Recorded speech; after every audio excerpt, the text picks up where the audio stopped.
아이들은 원석으로 비유를 할 수가 있습니다. 엄마들이 어떻게 교육하느냐에 따라서 우리 아이들은 다이아몬드가 될 수도 있고요. 사파이어가 될 수도 있고 또 에메랄드도 될 수가 있겠죠.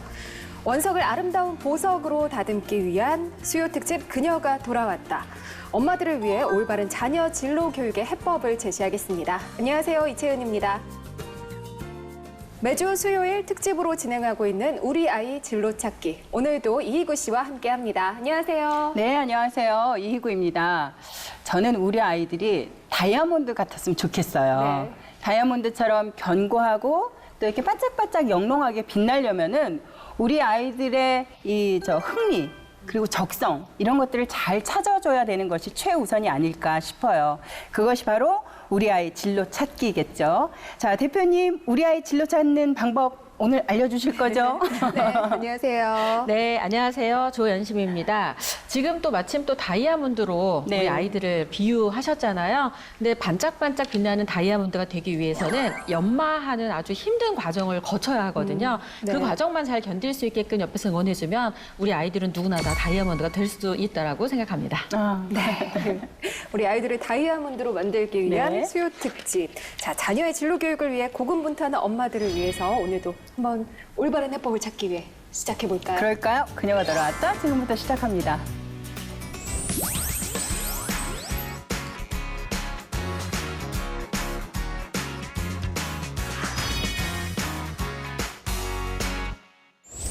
네, 지난주에는요, 당신의 페이스북 점수는 몇 점인가 이런 내용의 강의를 들어봤어요. 대표님, 이제 5번째 강의인데요. 오늘은 어떤 주제인가요? 네, 지난주에 그 페이스북으로 이제 그 소통하는 게 얼마나 중요한지 저희가 같이 공감하고 공유하는 시간을 가졌는데 오늘은 그렇게 온라인을 통해서 나 자신을 드러내는 방법. 그래서 이거를 이제 퍼스널 브랜드라고 표현을 많이 하잖아요. 네. 퍼스널 브랜드로 승부하라라고 하는 주제로 오늘 어떻게 하면은 우리 자녀들이 자신의 퍼스널 브랜드를 만들고 그다음에 이걸 좋은 그 평판을 얻기 위해서 온라인상에서 이렇게 활용할 수 있는지에 대한 해법을 알려드릴까 합니다. 네. 5번째 시간으로 해서 퍼스널 브랜드라는 주제를 설정하게 되셨는데 지금 선정하신 이유를 다 말씀해 주셨어요. 근데 역시나 저에게는 생소한 얘기고 일단 들어봐야 알 것 같아요. 항상 궤도적인 내용으로 우리를 막 맞아요. 깨우시니까 네. 이건 일단 들어야지 우리가 뭐 알아들을 수 있는 얘기 같으니까 맞습니다. 다음으로 진행하죠, 지연 씨. 네. 예. 네, 방송 최초로 시도하는 프리미엄 진로 특강쇼 자녀 진로 안녕하십니까? 오늘 그 5번째 시간입니다. 퍼스널 브랜드로 승부하라. 지금 시작합니다.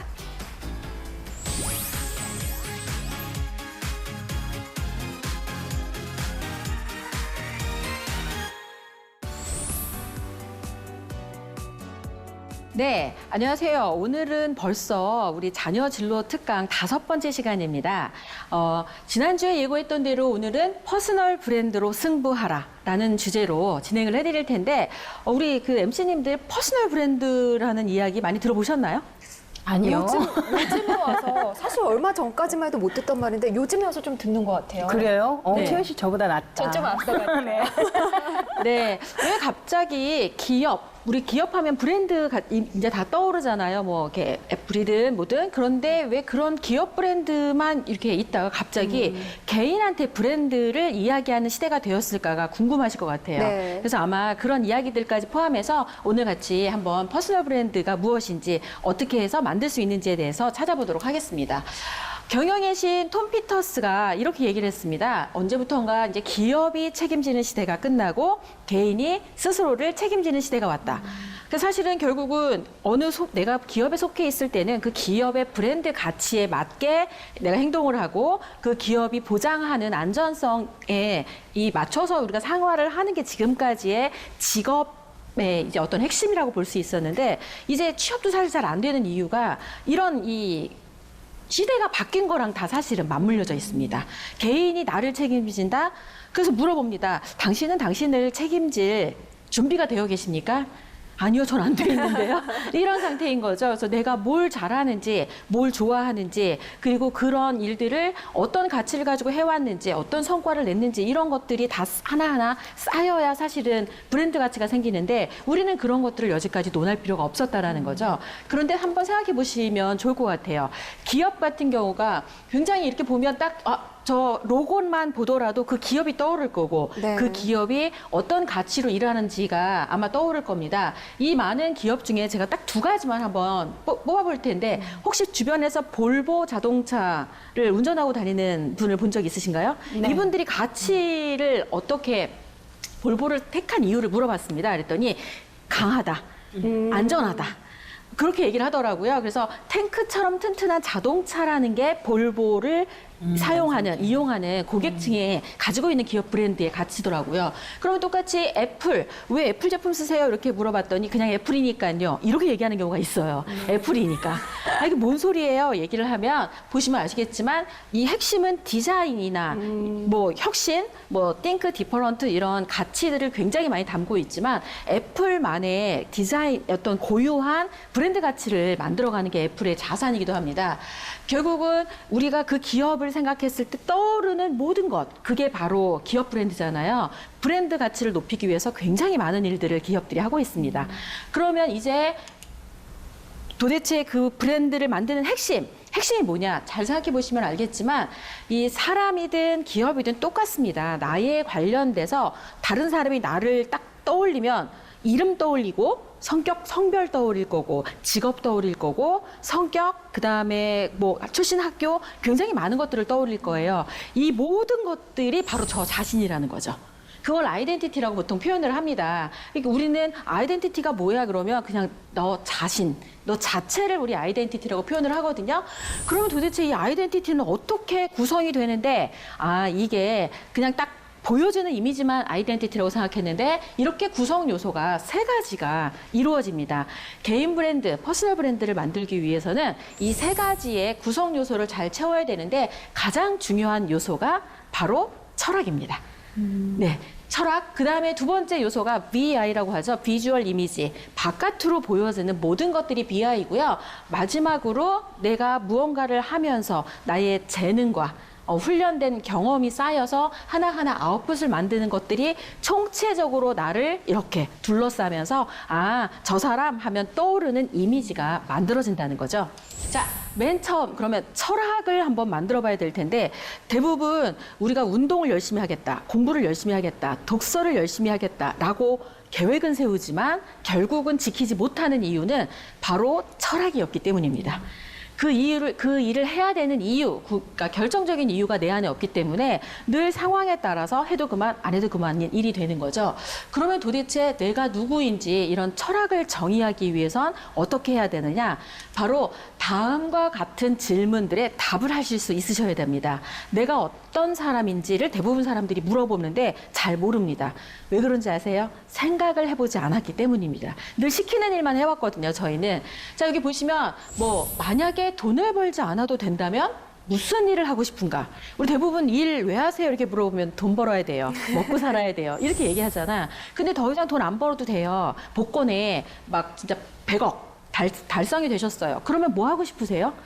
라고 물어보면 대부분의 사람들은 다른 사람을 돕는 일을 하고 싶다고 합니다. 그 돕는 일을 구체적으로 어떤 일인지 물어보고 그 일을 왜 하시려고 하는데요. 이렇게 잔 하나하나 들어가다 보면 내가 살아있는 존재의 이유와 만나게 됩니다. 이런 질문들을 통해서 본인을 찾아야 되는 거고요.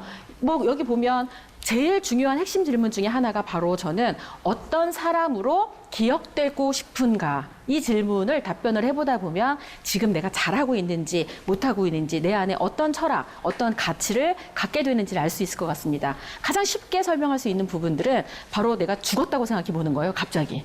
그러면 나를 기억했던 나 친구들은 나를 어떤 사람으로 기억할까?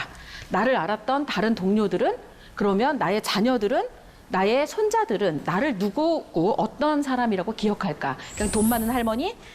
성격이 괴팍한 할머니로 기억할 건지 아니면 다른 사람의 잠재 가능성을 일깨워주기 위해서 부단히도 많은 노력을 했던 그런 사람. 이렇게 기억을 다시 한다. 그랬을 때 가슴이 뛴다. 그럼 그런 일이 바로 나의 철학과 맞다라는 거죠.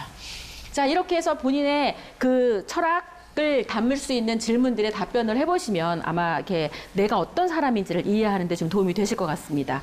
두 번째 중요한 요소는요, 비주얼 이미지라고 하죠. 요즘 아마 퍼스널 브랜드 하면 궁금해서 많은 사람들이 검색창에 검색을 해보시게 될 겁니다. 그랬을 때 가장 많이 만나게 되는 글귀나 어떤 문장이나 정보는 전부 다 이 비주얼 이미지에 관련된 정보가 굉장히 많을 겁니다. 왜냐? 가장 빨리 바꿀 수 있기 때문입니다. 사실 이런 얘기 있죠. 신은 마음을 보지만 사람은 외모를 본다. 외모를 딱 보고 뭐 괜찮게 뭘 해보려고 하는데 그냥 속으로 그럴 거 아니에요. 너나 잘하세요. 이런 마음이 들게 하면 전문가라고 볼 수가 없기 때문에 아마 그럴 것 같습니다. 나를 표현하는 외적으로 보여지는 모든 것들이 시각적 이미지가 바로 비주얼 이미지인데요. 여기 보시면 이름도 나 자신의 외적인 이미지를 형성하게 됩니다. 그리고 목소리, 뭐 손짓 이런 거 다 되게 중요하게 알고 있죠. 그리고 자주 입는 컬러. 그 옷을 보면 그 사람이 떠오르잖아요. 내가 강렬하다는 걸 보이기 위해서 붉은색을 내가 늘 만약에 어딘가에 포인트로 주고 있다. 그럼 사람들은 잠재의식 속에 그 사람은 빨간색 하면 떠오르게 될 거고요. 빨간색 하면 열정이 떠오르니까 그 사람은 정열적인 사람이야 라고 기억시키는데 조금 도움이 되겠죠. 이런 식으로 필요한 이 역량을 오프라인에 만들고 그다음에 또 중요한 비주얼 이미지 우리 지난주에 했던 거 기억하실지 모르겠습니다. 페이스북이나 구글이나 네이버나 이런 온라인 상에서 보여지는 나의 이미지도 굉장히 중요합니다. 내가 어떤 톤의 글을 쓰고 그다음에 어떤 사진을 거기다 갖다 올리고 어떤 사람들의 글을 공유하고 하느냐에 따라서 실제 오프라인으로 나를 만나지 않아도 저에 대한 비주얼 이미지가 형성이 됩니다. 그쪽에서는 배려하고 경청하는 것도 보여질 수 있고요. 그다음에 다른 사람의 말을 경청하고 거기에 따뜻하게 응원의 메시지를 하는지까지도 다 보여줄 수 있습니다. 그러므로 비주얼 이미지라고 보여지는 게 그냥 내가 단순하게 지금 내 외모를 바꾸는 것을 넘어서서 온라인상에서도 똑같이 표현할 수 있구나라는 거를 아실 수 있게 될 것 같습니다. 자, 퍼스널 브랜드 구축의 가장 중요한 요인 중에 하나가 저는 아웃풋이라고 생각합니다. 대부분의 사람들은 한 분야의 전문가가 되고 싶다고 말을 합니다. 그런데 그 전문가가 되기 위해서는 필요한 어떤 성과를 내야 되거든요. 어떤 뭐 논문을 쓴다거나 책을 낸다거나 뭐 방송 생활을 한다거나 필요한 어떤 과정을 넘어야 되는데 대부분 그런 것들을 이렇게 거치지 않은 상태로 막연하게 나름대로 열심히 하는 경우가 너무 많습니다. 그러면 나는 그 일을 한다고 하지만 다른 사람이 나를 그런 사람으로 봐주질 않는 거죠. 그러면 브랜드 영향력이 생기지 않겠죠. 자, 여기 이런 혹시 이분 보시면 아시겠지만 미래에는 모든 사람들이 15분 만에 유명한 사람이 될 것이다 라고 앤디 워홀이라고 하는 우리 그 광고의 팝 아티스트라고 하는 앤디 워홀이 얘기를 했는데 이 얘기는 뭐냐면 이제는 온라인을 통해서 언제든지 나의 상황 그 순간순간이 노출될 수 있습니다. 그 노출을 통해서 갑자기 일약 유튜브 스타가 될 수 있어요. 그런데 중요한 건 스타가 되면 뭐해요? 그 다음에 내공 있게 끊임없이 결과가 축적되지 않으면 그 사람은 그거로 끝이라는 거죠. 그러니까 내가 지금 굉장히 좋아하고 잘하는 걸 찾은 다음에 이거를 다른 사람이 인정할 수 있는 결과물을 계속 하나하나 만들어가는 게 되게 중요합니다. 그런 스코어가 1점, 1점, 1점 쌓여야 다른 사람이 나를 그 분야의 사람으로 기억을 한다는 거죠. 가장 쉬운 예로 김연아를 예를 잠깐 들어드리도록 할게요. 김연아 선수 이전에도 우리나라에는 피겨 선수가 굉장히 많았을 거예요. 혼자 타진 않았을 거니까. 그런데 김연아 선수를 이 네이버에 검색을 해보면 경력사항에 어디 홍보대사, 뭐 김치 나눔, 뭐 친선대사, 유니세프 무슨 홍보대사 이렇게 굉장히 많은 그곳에 연결돼서 경력이 확 쌓여 있습니다. 그런데 이 경력만 딱 보고는 이 사람이 누군지 알 수 있을까요? 알 수 없습니다. 그런데 김연아를 오늘날의 김연아로 만든 건 그 다음에 수상 내역입니다. 어느 대회에 출전을 해서 몇 등을 받았는지 이런 것들이 한 점 한 점 쌓였기 때문에 오늘날 우리가 김연아를 그 분야 피겨 스케이팅 분야의 대가로 기억할 수 있다는 거죠. 그러면 여러분의 자녀는 어느 분야에서 머물고 싶은지를 한번 찾아볼 필요가 있죠. 그리고 그 분야에서 한 점 한 점 필요한 스코어를 얻게 되면 우리 아이가 이런 분야의 사람이라는 걸 다른 사람이 알아볼 때가 오겠죠. 그때가 바로 퍼스널 브랜드가 구축돼서 영향력이 발휘되는 그런 이제 시간이라고 볼 수 있을 것 같습니다. 결국 개인 브랜드 아이덴티티를 정의를 해보면 내가 마음속에 꿈꾸는 모습 있죠. 이런 게 되고 싶어라고 하는 거랑 실제 현실 적인 이미지 준비해야 될 게 되게 많잖아요. 이거에 갭을 좁혀나가는 게 되게 중요해요. 그러니까 교집합을 넓혀간다는 건 결국은 상상하는 거랑 실제 내가 거의 비슷하다는 거죠. 그러니까 가장 중요한 건 오프라인에 존재하는 내가 그대로 온라인에 존재하고 온라인에 영향력 있게 존재하는 내가 다시 오프라인에 그대로 존재하게 되는 선순환적인 삶을 살게 될 때 어디에서도 흔들리지 않고 나 자신으로 살 수 있다는 거죠. 자, 퍼스널 브랜드 도대체 왜 필요할까요? 이제 보통 얘기를 하잖아요. 사실 잘 생각해 보세요. 저희의 외적인 이미지나 나이나 우리가 뭔가를 만드는 상품이나 이런 건 바뀔 수 있습니다. 하지만 내가 보여지는 어떤 생각, 나의 가치관, 인성 이런 것들은 사실은 습관 같은 건 바뀌지 않아요. 잘 안 바뀌어요. 그래서 퍼스널 브랜드를 구축하는 건 꿈을 이뤄가는 거지 단순히 유명해지는 게 아니라는 거를 좀 알려드리고 싶습니다. 네. 자, 어떻게 해야 나의 브랜드를 만들어줄까? 나에 대한 고정관념을 정리를 한다고 생각합니다. 결국은 내가 가장 잘하고 정말 가장 자신 있고 좋아하는 그걸 찾아서 그 일을 그냥 하나하나 해나가면서 다른 사람이 나를 그 분야의 그 사람으로 기억할 때까지 지속하는 힘이 사실은 가장 중요한 이 핵심 역량이라고 볼 수 있고요. 결국 개인 브랜드 그거 왜 해요? 결국은 꿈을 이루는 과정과 맞닥뜨려져 있기 때문에 개인 브랜드를 구축하라고 하고 싶습니다. 여기서 질문 하나 드리면 이제 이런 질문을 제일 많이 받습니다. 개인 브랜드 구축하면 뭐가 좋아요?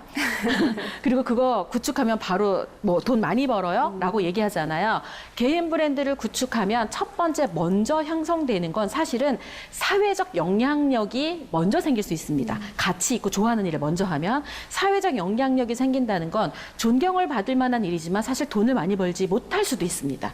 그런데 이게 시간이 지나서 어느 절대 시간만큼이 지나잖아요. 그러면 경제적 영향력도 같이 따라서 올라갑니다.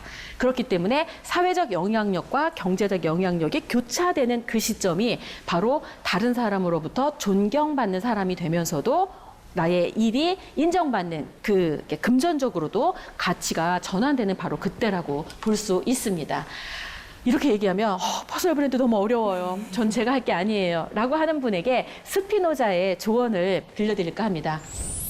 자신은 할 수 없다고 생각하고 있는 동안은 사실은 그것을 하기 싫다고 다짐하고 있는 것이다. 그러므로 그것은 실행되지 않을 것이다. 스피노자가 이렇게 얘기했습니다. 하겠다고 생각하고 그 일을 부딪혀서 하다 보면 할 수 없는 게 아니라 하는 방법을 찾게 되어 있습니다.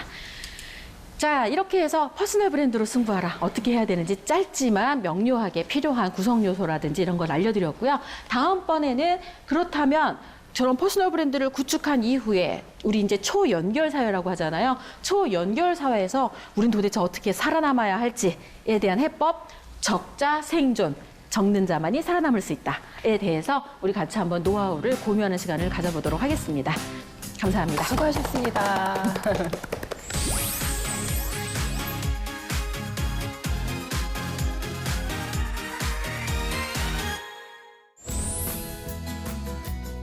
네, 어떻게 해야 자신의 브랜드 가치를 올릴 수 있는지 그 노하우에 대해서 알아봤는데요. 오늘 정말 집중해서 들었어요. 저는 배운 거 굉장히 많아요. 네, 저도요. 그리고 지금 대표님이 말씀하실 때 제가 지난 한 주를 대표님의 지금 이 퍼스널 브랜드라는 내용이었나 봐요. 제가 그게 그건 줄 모르죠. 전문적인 용어가 모르니까. 네. 그래서 지난주 내내 제가 그거에 대한 고민을 많이 하고 왔는데 저 오늘 대표님한테 그런 이야기를 들을 줄은 몰랐어요. 네. 예. 가장 중요하게 생각했던 건 내가 죽었을 때, 갑자기 죽었을 때 맞아요. 다른 사람에게 어떠한 사람으로 기억되느냐가 저는 되게 궁금했었거든요. 네네. 쇼크한, 완전 쇼킹한 이런 내용이었어요. 참 예. 사회가 굉장히 빠르게 다양하게 변화하고 있다 이런 생각도 들었는데요. 아마도요. 이제 저보다 조금 더 윗세대는 우리 자녀의 진로를 책임져야 되는 엄마들에게는 어떻게 보면 앞서갈 수 있다는 장점도 있지만 한편으로는 좀 두려워질 것 같기도 그렇죠. 해요. 우선요 대표님, 오늘 주제가 퍼스널 브랜드였잖아요. 네. 퍼스널 브랜드가 생겨난 배경이 있을까요? 지금까지는 사실 직장에 다닐 때는요, 소속이었잖아요. 그 기업에 속해 있는 브랜드 가치에 따라서 나도 그냥 그대로 평판이 매겨진 거야. 네. 어느 레벨의 회사에 다니냐에 따라서 설명하지 않아도 맞아요. 무슨 일 하세요? 그럼 어디 다닌대. 아니 무슨 일 하시냐고요? 부장이에요. 이게 보통 요즘까지 저희가 일을 하는 사람들한테 물어봤을 때 답변하는 거였잖아요. 근데 이제 기업에서 자꾸 떨어져 나오시는 거야. 40, 50만 돼도 은퇴해서 나오시는 거고 그 전에 뭐 잘려서 나오시든 스스로 나오시든 창업을 해도 본인의 이름으로 이제 독립해야 될 거고 뭐 여러 가지 상황이 이제 점점 이렇게 혼자서 스스로 독립해야 되는 무소속 의 삶을 살아야 되는 그것도 프리랜서로 일을 고정으로 받는 게 아니라 내의 성과에 따라서 계속 경력 관리를 하면서 해야 되는 아주 피곤한 삶 맞죠? 네. 근데 그런 삶을 사는 사람들한테 필수적으로 필요한 게 퍼스널 브랜드라고 볼 수 있겠습니다. 그럼 퍼스널 브랜드 사회가 되면 그 사회적인 특징도 생길 거 아니에요. 거기에 대해서 좀 설명해 주세요. 아마 그 맨 처음에 강의했을 때 했던 거가 기억이 나실 것 같아요. 그러니까 지금까지 저희가 자격증을 따고 굉장히 이렇게 그 사회의 높은 레벨로 일을 시작할 수 있었던 그런 사회가 그 화이트 칼라 네. 사회고 네. 자격증 전성 시대의 삶을 살았던 우리가 지금까지 살았던 삶이었다고 한다면 앞으로의 삶은 아까 말한 대로 성과 위주의 오랜 시간 일을 했다고 돈을 받는 게 아니라 네. 딱 결과가 좋아야 그거에 대한 보상을 받을 수 있는 사회고요. 그 다음에 직업이 하나가 아니라 평생 서너 개까지, 많으면 5, 6개도 교차로 계속 이어서 가져가야 되는 그런 사회로 바뀝니다. 네. 그러니까 내가 이쪽 분야에서는 만약에 진행자로 이름을 날리고 있는데 진행자로서 누가 불러주지 않으면 직업이 없잖아요. 그렇죠. 그런데 내가 좋아하는 건 글쓰기를 좋아해. 근데 글을 잘 쓰진 않아. 근데 좋아해. 쓰십니다. 글을 쓰면서 계속 스코어를 만들어가는 거예요. 네, 잘 쓸 때까지 쓰면 돼. 그렇게 해서 글 쓰는 직업을 또 갖게 되는 네. 거고 또 그렇게 하다 보니까 프로젝트로 뭔가를 할 때는 또 이게 회사를 만드는 게 필요해. 그럴 때는 프로젝트형 회사 같은 거를 만들어서 한 2년 정도 운영을 하다가 더 이상 프로젝트가 없으면 헤쳐모여 이렇게 했다가 또 다시 모이고 이런 형태로 일을 하게 되는 사회가 이제 점점 도래하고 있다라고 보면 되겠습니다. 네. 제가 요즘 이런 게 관심이 많아서 또 한 번 공부를 했어요. 우리 프로그램 잘 만났다니까. 저 공부 굉장히 열심히 하는데 네. 그 매슬로우의 욕구 단계 살펴보면은요, 맨 꼭대기에 있는 게 바로 자아 실현이잖아요. 네. 이 자아 실현을 위해서 아까 잠깐 강의 때 나왔지만 그래서 이 개인 브랜드를 찾아야 하는 걸까요? 그 꿈을 이룬다라고 하는 거가 아마 또 자아 실현이 꿈이고 막 이렇게 얘기를 하잖아요. 근데 많은 사람들이 일을 생각할 때 생계를 유지하는 이런 쪽만 일이라고 생각하는 것 같아요. 네. 그런데 지금 앞으로의 사회는 내가 뭐 꿈이나 이런 거랑 상관없이 아무리 무언가를 열심히 해도 잘하지 않으면 사실은 인정받기 어려운 사회가 이제 점점 도래하거든요. 네. 그럼 이런 사회에서 그럼 어떻게 해야 돼? 결국은 긴 삶의 이 진로를 스스로 설정하는 게 되게 중요합니다. 내가 어디로 갈 것인지. 그리고 이 목적지가 어딘지를 스스로 정하고 그냥 가시는 거예요. 그러니까 사실은 제일 지금 이 진로 교육의 가장 핵심은요. 귀를 열어두지 않는 거예요. 우리 주변에 우리의 존재 자체를 흔드는 이렇게 그 뭐라 그럴까? 너 그렇게 살면 안 돼 라고 하는 사람들이 주변에 네. 되게 많아요. 뭐냐면 맞아요. 본인처럼 편하게 살아야 되는데 저 사람만 너무 열심히 살면 아니, 안 되잖아. 그러니까 막 끄집어 내리는 사람이 주변에 되게 많단 네. 말이에요. 그럼 대부분의 사람들은 그 사람 말에 귀를 기울여요. 욕먹기 싫으니까. 그래서 핵심 포인트 하나는요. 그냥 자발적 왕따가 돼도 괜찮다. 자발적 왕따. 자발적 왕따가 되셔서 필요한 시간만큼은 자기를 위해서 계속 수련하고 훈련할 시간이 필요합니다. 네. 그렇게 해서 어느 순간 땅 하고 나타나잖아요. 그러면 주변 사람들의 반응이 바뀝니다. 저 왜 저랬어? 이게 아니라 넌 원래 그럴 줄 알았어. 그러니까 중간 과정까지 너무 인정받으려고 노력하지 않으셔도 된다. 마음을 네. 조금 노연하시면 되고요. 욕먹는 거를 그냥 당연하게 생각하시면 되겠습니다. 요즘에 미움받을 용기 이런 이야기 많이 하잖아요. 그게 그래서 아마 뜨는 걸 거예요. 맞아요. 나 너무 미워해. 누가요? 저 어떤 사람 있어요? 저요? 아니야. 아이, 왜 이래. 근데 대표님 특강 중에 제가 많이 받아쓰기는 했는데 모든 사람들이 15분 만에 유명해질 거다라는 말씀을 해주셨어요. 네. 이거는 특강 특정 인물에 대한 이야기가 아닐까 저는 생각도 해보지만 실질적으로 뭐 특별한 사례가 있나요? 네. 네, 뭐 그 필리핀의 어떤 소녀가 네. 집에서 노래를 하다가 그 노래를 들은 미국의 그러니까 어떤 그 프로듀싱이라고 하는가요? 네, 어떤 네, 네, 그 네. 매니지먼트사에서 연락을 해가지고 일약 스타로 거듭나기도 하고요. 저는 그 영상을 봤어요. 보셨죠? 네. 그러니까 이게 15분도 안 걸릴 거예요. 걔가 네, 노래한 네. 건 결국 3, 4분 정도 해놓은 건데 이게 바로 온라인 연결의 힘입니다. 아, 네, 그래서 되는군요. 됩니다. 현실 가능한 거군요. 네, 그래서 네. 꾸준하게 계속 지속적으로 그걸 하면 된다라는 거죠. 근데 네. 꾸준하게 하려면 사실은 내가 즐기고 있어야 꾸준하게 할 수 있겠죠. 그렇습니다. 이걸 누가 시키면 못해요. 자발적으로 내가 미쳐갖고 재밌어야 그걸 꾸준하게 네. 하잖아요. 그러니까 그 중간중간에 잘하니 못하니 평가에 너무 좌지우지 않게 우리 아이를 그냥 네가 가고 있는 그 길이 맞다면 한번 끝까지 가봐. 오히려 이렇게 밀어주시는 게 훨씬 더 앞으로의 진로 교육에는 도움이 되실 것 같습니다. 근데 이제 조금 우려되는 점이요. 이제 뭐 퍼스널 브랜딩이 중요하다, 개인의 브랜드를 만들어야 된다 이런 이야기가 나오면 우리 어머님들이 아직 잘 모르시다 보니까 요즘 이런 게 뜬대 하면서 또 그쪽으로만 다 가지 않을까 그런 걱정도 돼요. 이런 개인 브랜드를 만드는데도 진로가 다 있겠죠. 그렇겠죠. 네, 보통 아까 말씀드렸다시피 우리나라 어머니들이 굉장히 급하시잖아요. 어떻게 딱 인풋하면 바로 아웃풋이 뿅 하고 네. 나와야 이게 효과가 있다라고 생각을 하잖아요. 근데 퍼스널 브랜딩입니다. 딩이라고 하는 건 ing죠. 예, 예. 평생 나와 함께 가는 거야. 어느 순간 잘해서 반짝 유명해졌습니다. 그런데 이걸 관리를 못 하잖아요. 그럼 바닥으로 또 떨어집니다. 네. 그럼 못 올라와요. 내공이 있게. 그러니까 결국은 이 올라갔다 내려갔다 하고 하는 이런 롤러코스터 같은 삶을 사는 게 우리 인생이잖아요. 네. 그러니까 내려갈 때 바닥으로 안 내려가게 하고 올라왔을 때 좀 있으면 또 내려갈 수 있으니까 겸손하게 만들고 이런 걸 통해서 본인이 하고 싶은 걸 다 해볼 수 있게 격려하는 삶 속에서 잘할 때 다른 사람한테 가르쳐 줄 수 있을 때 돈이 되는 거고요. 뭔가 배우고 익힐 때는 사실은 조금 덜 인정받고 좀 가난한 것들을 감당할 어떤 용기만 있다면 네. 아마 뭐든 하면서 살 수 있지 않을까 이런 생각이 합니다. 그러면요, 그 나에게 맞는 브랜드도 있을 텐데 어떤 교육을 받으면 그런 걸 알 수 있을까요? 네, 사실 브랜드라고 하니까 어떤 네이밍으로 네. 생각을 하시잖아요. 근데 이 네이밍이라고 하는 게 이 내가 지금 현재 하고 있는 직업과 연관해서 만드는 경우가 되게 많아요. 근데 이걸 연관해서 직업으로 딱 브랜드 네이밍을 했는데 이게 안 떠. 유망한 게 아니래. 그럼 또 바꾸셔야 되잖아. 네네. 그래서 저는 사실은 이 사람이 어떤 가치가 담긴 브랜드 네이밍을 만드느냐가 되게 중요한 것 같아요. 제품은 바뀔 수 있거든요. 네. 내가 하는 그 직업도 바꿀 수 있어요. 그런데 나 자신은 잘 안 바뀌잖아요. 네. 네, 그래서 아마 제 그 브랜드 네이밍을 알려드리면 좀 도움이 되실 것 같은데요. 저 지식소통가입니다. 네. 직업이고요. 브랜드 네이밍인데 지식소통가? 어머 되게 머리가 좋으신가 봐 이렇게 생각하잖아요. 그 지식이 아니에요. 전 사람 한 명 한 명을 지식이라고 생각하고 이 지식을 필요로 하는 곳에 연결시키는 게 소통시키는 게 네네. 제가 하고 싶은 거라 그랬잖아요. 그러니까 소통시키기 위해서 이 사람을 잘 알아야 되고 이 사람이 성과 낸 게 뭐고 성과 내게 도움 줘야 되고 그래야 잘 소통시킬 수 있으니까 그 가치대로 일을 하다 보면 네. 굉장히 많은 직업들이 그 안에 연결되어 있습니다. 맞습니다. 개인 브랜드를 구축하는 데 필요한 방정식이 있다고 들었어요. 저 사실 방정식 같은 거 싫거든요.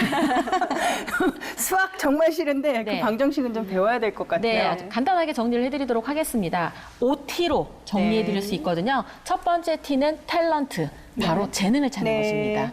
그리고 두 번째 T는 트레이닝, 네. 찾은 재능을 트레이닝 시키는 게 굉장히 중요하겠죠. 세 번째 T가 토크, 네. 온오프라인으로 소통하는 것. 이것까지는 전부 다 더하기로 해줄 수 있습니다. 네. 탤런트 더하기, 트레이닝 더하기, 토크. 그 다음에 괄호를 닫아요. 곱하기입니다. 지금부터는. 네. 곱하기 타임. 시간이 걸려요. 시간이 뭐 하루아침에 되는 게 아니라 계속 걸리고요. 그 다음에 곱하기가 바로 타이밍. 내 인생의 주인공인 때와 만나게 된다는 거죠. 찬스?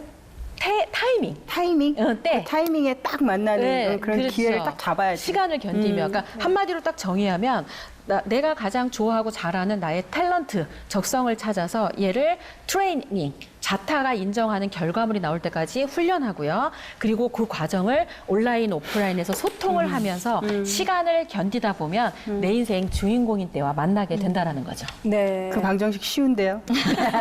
될지 모르겠다, 근데. 네. 아, 근데요, 사실 보면 뭐 스펙 쌓아야죠. 거기다 또 이미지도 만들어야죠. 이제 퍼스널 브랜딩까지 너무 해야 될 게 많아요.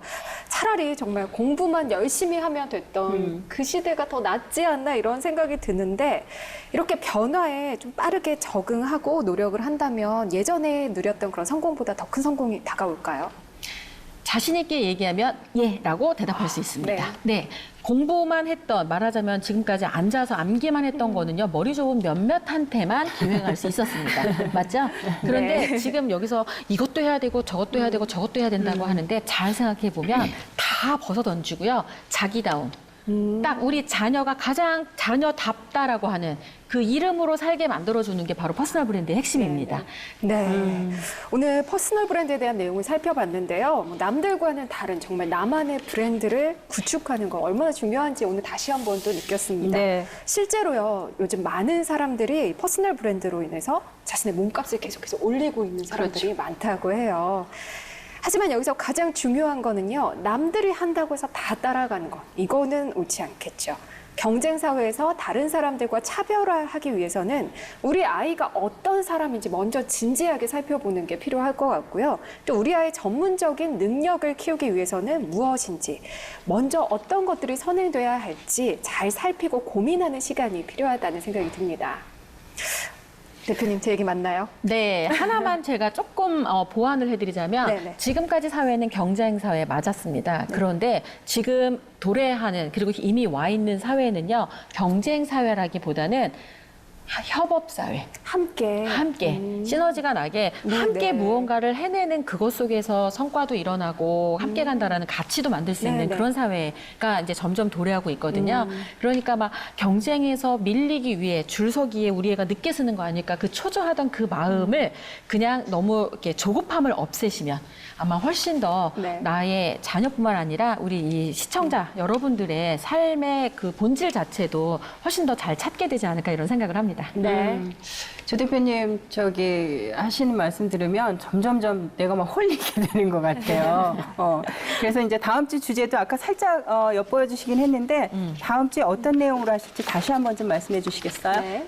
네, 21세기가 보통 지식 창조 사회라고 하잖아요. 근데 지식 창조 사회에 이어서 또 바로 초연결 사회로 지금 저희가 넘어와 있습니다. 초연결 사회의 핵심은 인터넷으로 모든 것이 연결되어 있는 거죠. 네. 그럼 인터넷으로 연결된 사회에서 내가 어떻게 살아남을 수 있을까가 가장 궁금하신 네. 요인일 거잖아요. 그 살아남기 위한 가장 쉬운 방법, 적자 생존. 지금 막 열심히 적으시잖아요. 네, 네. 그런데 이렇게 오프라인에 적는 게 아니라 디지털에 적어야 된다라고 하는 것. 그리고 그렇게 디지털에 적을 때는 어떻게, 어떤 내용을, 어떤 주기로 해야 되는지 다 머리가 아프시잖아. 네. 이걸 아주 명료하고 쉽게 정리해 드리도록 하겠습니다. 네, 기대됩니다. 다음 주도 함께 하시면서 많은 정보 얻어가셨으면 좋겠습니다. 프리미엄 진로 특강쇼 자녀 진로 안녕하십니까? 오늘은 여기서 마무리 짓겠습니다. 오늘 고생해주신 조현심 대표님 고맙습니다. 다음 주에 뵐게요. 네.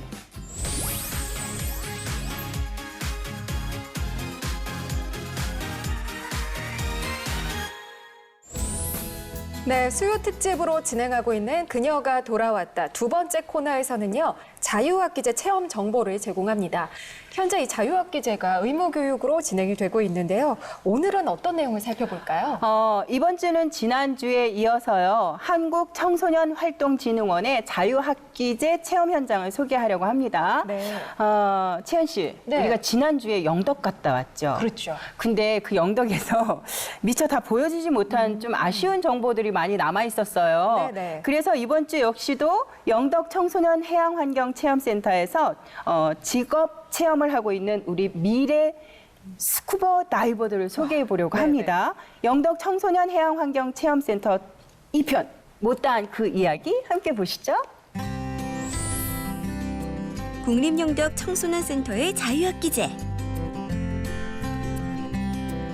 스쿠버 다이빙에 대한 이론 교육을 마친 학생들이 실제 장비를 착용하고 스쿠버 다이빙에 도전한다고 합니다.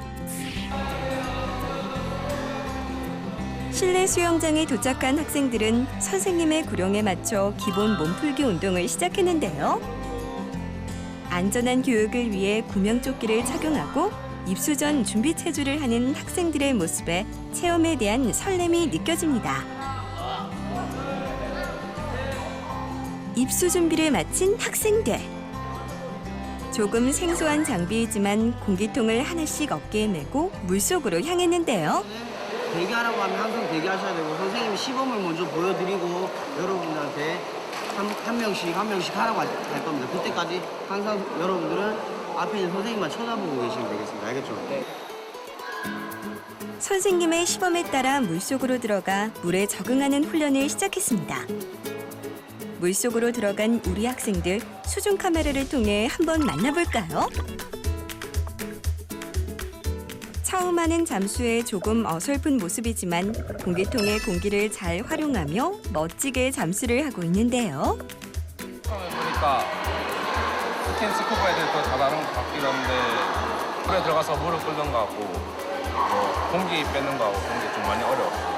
지금 처음이라 그런지 그리고 아이들이 중학생이고 아직 어려서 그런지 그 물에서 아직 적응이 조금 안 되고 힘들어하는 모습을 조금 보이긴 해요.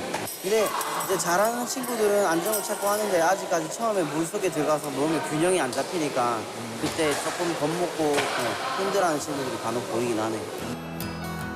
친구들과 삼삼오오 모여 잠수 연습을 하고 있는데요.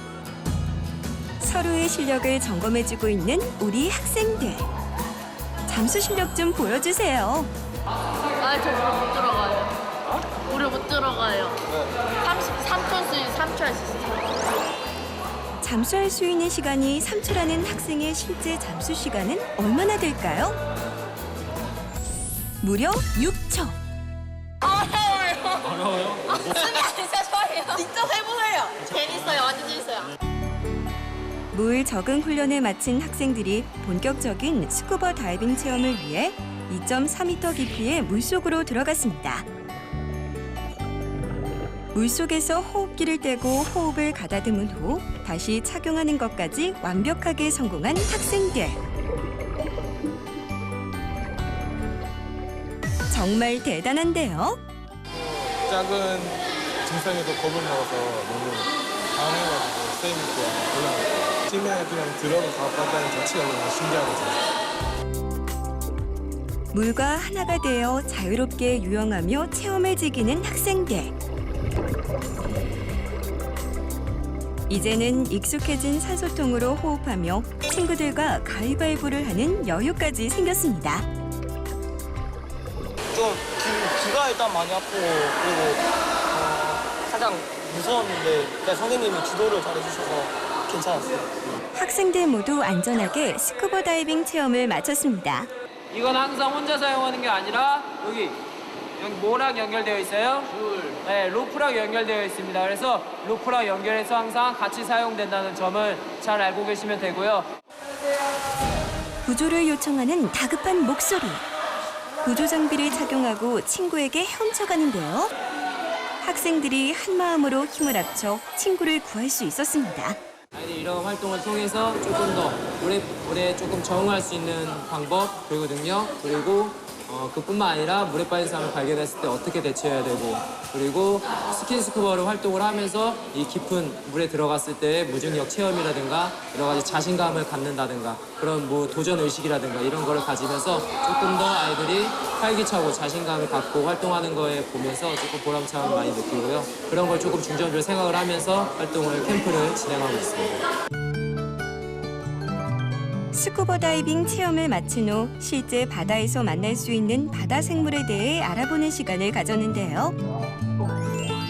미생물 플랑크톤에서부터 어류 그리고 포유류까지 다양한 생물이 공존하는 바닷속 생태계에 대해 자세히 알아봤습니다.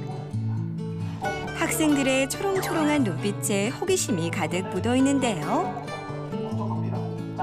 바다 생물에 대해서 다양한 사실들을 조금 재미있게 학생들하고 얘기를 좀 나누고요. 그 다음에는 이제 그 과학실에서는 볼 수 있는 그 표본병들을 아이들이 직접 만들어서 해양 생물을 이제 눈으로 관찰하고 해양 생물의 이런 그 보존의 중요성이라든지 이런 걸 같이 얘기를 하는 프로그램입니다.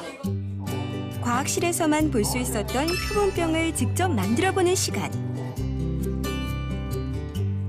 새우의 형태를 더욱 쉽게 알아볼 수 있도록 염색한 후 조심조심 병에 넣습니다.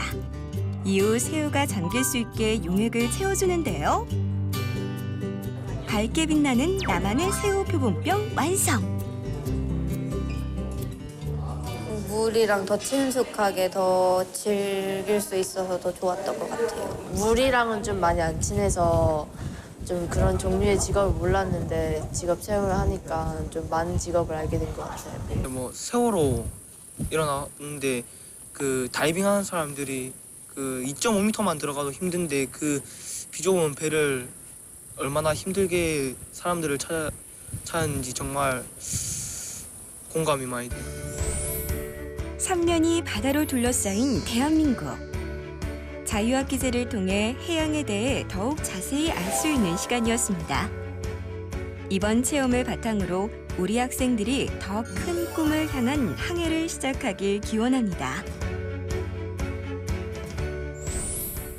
지난주에도 느꼈지만요. 정말 멋있어요. 바로 달려가고 싶어요. 그렇죠. 가뜩이나 이 여름이라서 그런 느낌이 더한 것 같아요. 근데 이게 네. 감탄만 할 수 있는 부분이 아니에요.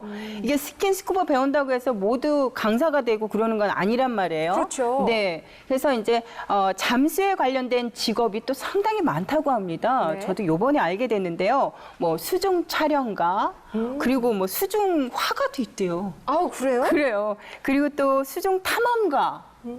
저 이거는 들어본 것 같아요. 수중 물리치료사. 들어본 적 있죠? 아니요, 저는 사실 처음 들어봐요. 아, 그래요? 네네. 저는 들어본 적이 있어요. 아주 다양한 직업들을 활용해서 우리가 저 직업으로 활성화시킬 수 있다고 해요.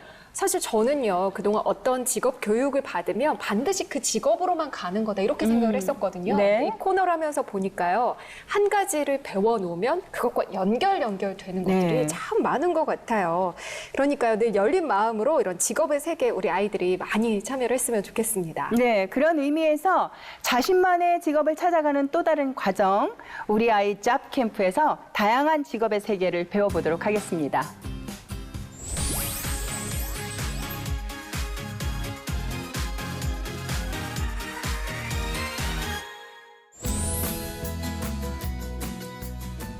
네, 우리 아이 잡캠프, 요즘 아이들이 가장 관심 있어하는 핫한 직업 정보들을 소개합니다. 오늘은 어떤 내용인가요?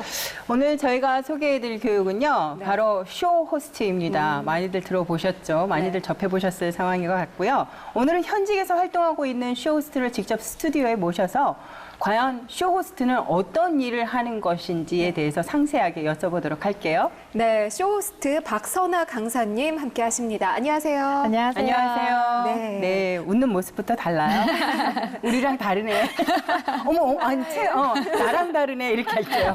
예. 아니, 정말 확실히 뭔가 분위기가 다르네요. 밝아요. 네. 일단 간략하게 자기소개 좀 해주세요. 네, 지금 저는 프리랜서 쇼호스트로 활동을 하고 있고요. 네. 캔드 스피치에서 스피치 강의를 하고 있는 박선아입니다. 반갑습니다. 네, 반갑습니다. 쇼호스트 직업, 저희들이 뭐 TV로 봐서 많이 알기는 네. 하지만 직접적으로 어떤 직업이다라고 좀 정의 좀 부탁드릴게요. 네, 다양한 홈쇼핑 채널에서 뭐 상품에 대한 정보를 제공을 하면서 소비자들의 구매를 유도하고 또 그런 판매를 하는 사람들을 쇼호스트라고 부르는데요. 그 각종 홈쇼핑 회사마다 부르는 이름은 달라요. 네. 쇼호스트라고 부르기도 하고 쇼핑 호스트 아니면 쇼핑 플래너 이렇게 네네. 다양한 이름으로 불리고 있습니다. 그렇군요. 쇼호스트가 되려면요, 뭐 네. 자격 조건이나 특별한 조건 이런 것들이 있나요? 자격증이나 특별한 조건을 요구하지는 않아요. 물론 보험을 제외하고 드리는 네네. 말씀이고요. 다만 상품에 대해서 정확하게 전달을 해야 되기 때문에 발음 발성이 좋은 사람, 다시 말하면 전달력이 좋은 네네. 사람을 선호를 하고요. 같은 걸 표현을 하더라도 더 잘 풍부하게 표현하는 사람들이 있잖아요. 네. 고기를 먹더라도 맛있네 이게 아니라 맛이 오바야.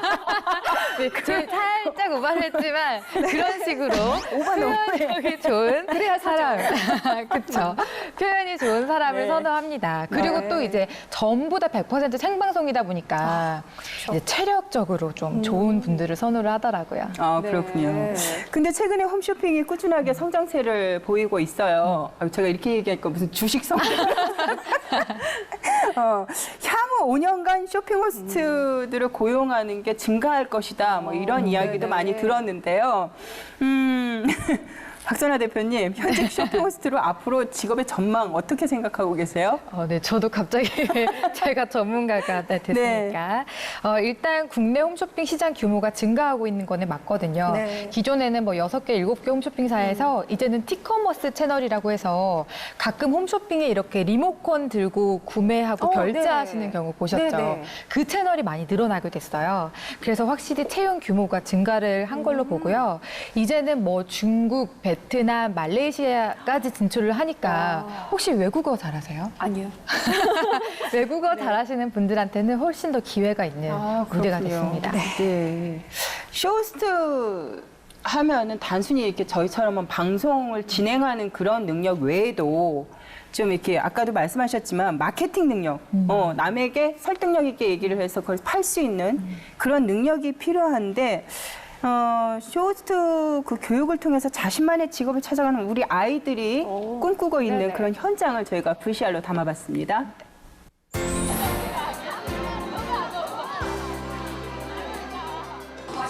이곳에선 쇼호스트의 직무를 배울 수 있는 방과후 수업이 진행되고 있었는데요. 소비자들의 구매를 유도하는 쇼호스트의 업무. 우리 아이들이 잘 배울 수 있을까요? TV에 나온 쇼호스트를 그냥 여태까지는 그냥 봤다면 지금 직접 체험해봤고 또 하면서 재미도 느꼈을 수도 있고 적성을 찾을 수도 있으니까.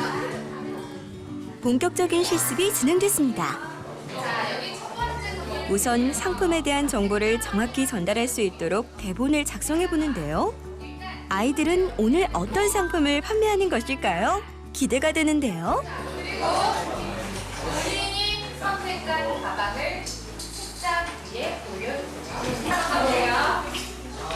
네, 아이들이 오늘 판매해 볼 물건은 바로 책가방입니다. 쇼호스트는 어떤 상황이나 이야기를 생동감 있게 표현하는 능력이 필요한데요. 현장에서 즉석으로 주어진 상품을 판매하기 위해서는 순발력 또한 요구되는 직업입니다. 8만 원이요. 8만 원, 왜 8만 원에 팔아요? 학생들이 살 수 있게요.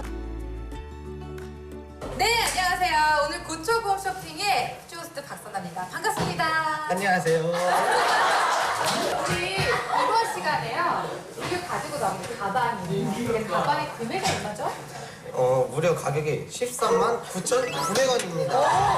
13만 9,900원. 근데 우리가 생각해봤을 때 가방이 13만 9,900원이면 저렴한 금액은 아니에요. 비싼데 그럼 과연 뭐가 좋을지 한번 볼까요?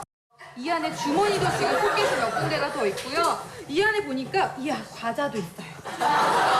이야 과자도 들어가 있습니다. 근데 무게는 어때요? 한번 매보시겠어요? 무게가 어때요? 무게는 아주 가볍습니다. 오 가벼워요. 가볍고 디자인도 예쁘고 13만 9,900원에 구매하실 수 있는 기회가 되보니까 이번 한 번에 기회 해보시기 바랄게요. 네, 박수! 네. 좀 어렵기도 하고 말을 더듬었는데 그래도 재밌었던 것 같습니다. 쇼호스트라는 직업에 잘 몰랐는데 이런 경험을 하다 보니까 쇼호스트에 좀 더 알게 되고 재밌는 경험이었던 것 같습니다. 첫 번째 친구는 쇼호스트는 상품을 판매하는 것이 목적이기 때문에 논리적이고 설득력 있게 표현할 수 있어야 되는데요. 이러한 훈련은 의사 표현을 효과적으로 전달하는 데 좋은 기회를 제공한다고 합니다. 도움이 됐어요? 쇼호스트 하는 사람들이 좀 대단하다고 느꼈어요. 일단 파는 게 설득을 하는 거니까. 일단 즐거워요. 제가 하고 있는 직업을 소개하고 아이들이 거기에 관심을 가지고 했다는 것 자체만으로도 굉장히 즐겁고 더 나아간다면 이제 아이들이 설득 스피치에 대해서 잘 이해하고 잘 따라주고 또 좋아하고 즐기고 나중에 도움이 된다면 가장 최종적으로 기쁠 것 같습니다. 아이들은 현장에서 진행하는 업무를 몸소 체험하며 자신의 재능을 발견해 가는데요. 이처럼 미래 직업인들의 역량과 흥미를 개발해주는 작은 시작. 바로 경험이 아닐까요? 야, 우리 아이들이요. 바로 그냥 진출해도 되겠어요. 그래요. 저보다 낫습니다. 우리 아이들의 네. 직업 교육 현장을 같이 살펴봤는데요. 요즘에 대학교에 쇼호스트 관련 학과가 있다고 들었어요. 네. 어떤 수업이 진행이 되고 또 그 학과를 졸업을 하면 쇼호스트 되는데 정말로 유리한지 그것도 궁금해요. 이론적으로는 TV 홈쇼핑이나 방송, 화술, 마케팅 이런 것들을 배우고요. 이제 학년이 올라가게 되면 실무적인 내용, 뭐 프리젠테이션이나 홈쇼핑 연출 이런 것들을 네네. 배우게 돼요. 근데 아무래도 전공을 한 사람은 그렇지 않은 사람들보다는 조금 더 업무에 대한 이해가 빠를 수는 있습니다. 그런데 필수 조건은 아니에요. 일단 쇼호스트를 하신 분들을 보면요, 성악을 전공하신 분들도 계시고, 뭐 의상을 전공하신 네네. 분들도 계시고, 뭐 연극영화과, 경영학과, 체육교육과 굉장히 다양하기 때문에 가장 중요한 건 이제 다방면에 호기심이 많은 사람이 가장 유리합니다. 네. 그래요. 그렇군요. 관련 학과 나온 친구들 취업할 때 어떤 방식으로 채용이 되는지, 뭐 아까 잠깐 말씀하셨지만 네. 공채도 있다고 말씀하셨고, 뭐 프리랜서 개념으로도 있다고 하는데 네네. 어떤 방법으로 채용을 하나요? 일단 관련 학과를 나온 친구들, 그렇지 않은 친구들 전부 다 공채를 통해서 채용이 돼요. 근데 과정은 일반 대기업 공채와 거의 비슷한데 차이점이 있다면 이제 직접 물건을 판매하는, 즉석 판매하는 그런 네네. 네, 면접이 주를 이룬다는 거고요. 아. 네. 이렇게 지금 보니까 이게 쇼호스트들이 그냥 이렇게 말만 잘한다고 되는 것 같지 않아요. 생방송이라고 말씀하셨죠. 그러니까 순발력도 또 당황하는 상황이 생방송에서 생길 수도 있단 말이에요. 네. 그럼 뭐 순발력, 애드립 뭐 이런 것도 있어야 될 것 같은데 네. 그것도 가르쳐 주시는지. 사실 애드립은 가르쳐 준다고 되는 건 아니거든요. 그렇죠. 네. 일단 수업이 진행이 되면 가장 먼저 배우는 거는 발음과 발성이거든요. 네. 지금 두 분도 워낙에 방송을 하시는 분이니까 잘 되어 있지만 실제로 아이들이 이렇게 좀 정보를 정확하게 전달을 해야 되고 또 신뢰감 가는 목소리를 내야 되기 때문에 네. 발음, 발성을 우선으로 배우게 됩니다. 그리고 이제 어떤 상황에서든지 이제 순발력을 발휘해서 상황 대처 능력을 저희가 또 배우는 방금 네. 말씀하신 것처럼 순발력을 배우기도 하고요. 그리고 또 소비자들에게 판매를 이도하는 걸 목적으로 하기 때문에 논리적인 설득력 그런 훈련도 전부 다 과정에 들어가 있어요. 이 부분은 이제 우리 학생들이 학교 생활을 할 때도 중요하지만 나중에 사회생활을 할 때도 본인의 의사 표현을 명확하게 하기 위해서 굉장히 중요한 과정이라고 볼 수 있습니다. 그렇겠네요. 아까 소개하실 때 쇼호스트 일도 하고 있지만 스피치 강사로서의 일도 하고 있다고 그렇게 소개를 해주셨는데 네. 그러면요, 그런 일반 스피치 수업을 받아도 쇼호스트가 되는데 도움이 되나요? 예리하신데요. 일반 스피치 아카데미에서도 이런 설득화법을 배워요. 그런데 조금 차이점이 있다면 쇼호스트 수업은 직접 물건을 놓고 판매를 하는 거죠. 그러니까 아이들이 조금 더 재밌게 다가가는 것 같더라고요. 그리고 일반 스피치 학원에서는 이성적인 측면을 배운다면 쇼호스트는 약간 감성화법, 마음을 울리는 네. 그런 스피치도 배우게 됩니다. 네. 감성화법에 대해서 좀만 더 설명해 주세요. 뭐 감성적으로 어떻게 막 그렇죠. 아우 맛있어, 너무 맛있어요. 감성이 제대로 들어가. 약간 오버해가면서 네. 이런 거. 네, 그런 것도 이제 표현력, 감성에 들어가고요. 예를 들어서 우리가 카메라를 판매한다라고 했을 때, 일반 우리가 생각했을 때는 이 카메라는 화소도 좋고요, 디자인도 예뻐서 여자들이 들고 다니기에도 좋고 가볍고 이런 부분을 위주로 얘기를 하게 되거든요. 네. 근데 감성화법이라는 거는 약간 접근법을 바꾸는 거예요. 예를 들면. 이 카메라를 구매했을 때 상상력을 불러일으켜 주는 거죠. 예를 들면 우리 아이가 자라나는 모습이 너무 예쁘지 않으세요? 근데 그 순간들을 다 카메라로 담고 싶은데 그게 어떻게 다 내 눈에 담기가 어려워요. 그럴 때는 이 카메라랑 함께 하세요. 이런 식으로 이 카메라를 생각했을 때 단순히 기계가 아니라 우리 아이와의 같은 추억, 우리 엄마 아빠와 함께한 추억, 이런 기억을 담아주는 거예요. 그러면은 똑같은 카메라라도 왠지 얘한테 끌린다. 맞아. 이게 된다는 거죠. 바로 이제 주문하는 거죠. 사실 감성화법에 우리가 당하면 안 되는데. 그러니까 근데 강해요. 넘어가요. 되더라. 네. 화장품도 이걸 그렇죠. 바르면 내가 누가 된다 맞아요. 뭐 이런 거 있죠. 괜히 나는 절대 안 그럴 거야 이러고 있다가 어느 순간 주문하고 택배가 오는 자신이 발견을 합니다. 많아서 또 나눴어. 자, 쇼호스트 교육이 일상생활에도 유용하게 쓰일 수 있나요? 그럼요. 어떤 측면에서요? 일단 수업에 처음에 발음 발성을 배우다 보니까 혹시 친구들 중에서 뭐 아나운서를 꿈꾸거나 뭐 방송인을 꿈꾸거나 네네. 대중들 앞에 서야 되는 뭐 정치인을 꿈꾼다거나 교수를 꿈꾼다거나 이런 친구들한테는 굉장히 흥미로운 수업이더라고요. 네. 그런데 이제 그렇지 않은 친구들은 내가 왜 배워야 되나 이런 생각을 할 수가 있는데 사실 우리 아이들이 고등학교를 진학하든지 대학교를 진학하든지 아니면은 나중에 면접을 사회에 취업할 때 면접을 볼 때도 이 상품을 본인으로 바꿔서 판매하는 면접관한테 잘 포장해서 소개하는 네네. 것 역시 설득 스피치이기 때문에 필요하고요. 또 이제 수업 과정 중에 상품을 이제 다양하게 표현하는 그런 방법도 있었기 때문에 조금 더 흥미롭고 똑같은 이야기라도 재미있게 표현할 수 있는 방법을 배우게 됩니다. 그 쇼호스트로 일을 하시면서요. 중요하다고 생각하는 것들도 있으실 것 같아요. 가장 중요한 거는 여러분의 열정이죠. 사실 어떻게 보면 뻔한 답인데요. 사실 쇼호스트가 단순한 방송인이 아니라 판매 실적을 올리지 못하면 재계약이 어려워요. 네. 프리랜서 계약직이거든요. 게다가 생방송으로 진행이 되기 때문에 그 자리에서 판매 실적이 눈에 보이게 됩니다. 그래서 너무 가벼운 마음으로 그냥 덤벼들기에는 좀 정신적으로나 좀 스트레스를 받을 수 있는 냉정한 시장일 수가 있어요. 네. 그래서 상품에 대해서 궁금증을 가지고 더 효과적이고 또 효율적으로 전달하는 그런 방법에 대해서 꾸준히 이제 연구하고 고민하고 그런 열정이 없으면 쉽게 지치기 때문에 반대로 이제 열정만 있으면 성취욕을 느낄 수 있는 아주 좋은 직업이라고 생각합니다. 그렇군요. 네. 네, 지금까지 유망 직업으로 인정을 받고 있는 쇼호스트에 대해서 알아봤습니다. 현재 우리나라 6대 홈쇼핑의 현직 쇼호스트가요, 250명 안팎이라고 해요. 굉장히 적은 숫자이기 때문에 합격이 어렵기도 하고 또 그만큼 희귀하지만 앞으로 굉장히 전도 유망한 그런 직업이기도 한데요. 한 주 만에 우리가 이 얘기를 끝내기 조금 아쉽죠. 아쉽죠. 그래서 준비 또 했어요. 그래요? 그럼요. 이번 주에 이어서 다음 주에도요, 우리 박선아 대표님께서 쇼호스트에 대한 또 다른 직업 기술을 알려주신다고 해요. 그러니까 다음 주에도 어떤 내용이 소개될지 기대해 주셔도 좋습니다. 간략하게 다음 주 예고 좀 해주세요. 저희가 이번 시간에는 너무 이론으로만 배운 것 같아서 네. 이번에는 직접 표현을 하고 정말 제대로 물건을 판매할 수 있도록 실전으로 맞춰서 한번 실습하는 시간을 가져보도록 하겠습니다. 물건 들고 나오실 건가요? 그럼요. 그래요. 준비하겠습니다. 다음 주 잘못 알고 이렇게 주문하시는 분들. 주문할까봐. 네. 오늘 이야기 잘 들었습니다. 오늘 우리 아이들 직업 교육을 위해서 먼 걸음 해주신 박선아 강사님 고맙습니다. 감사합니다.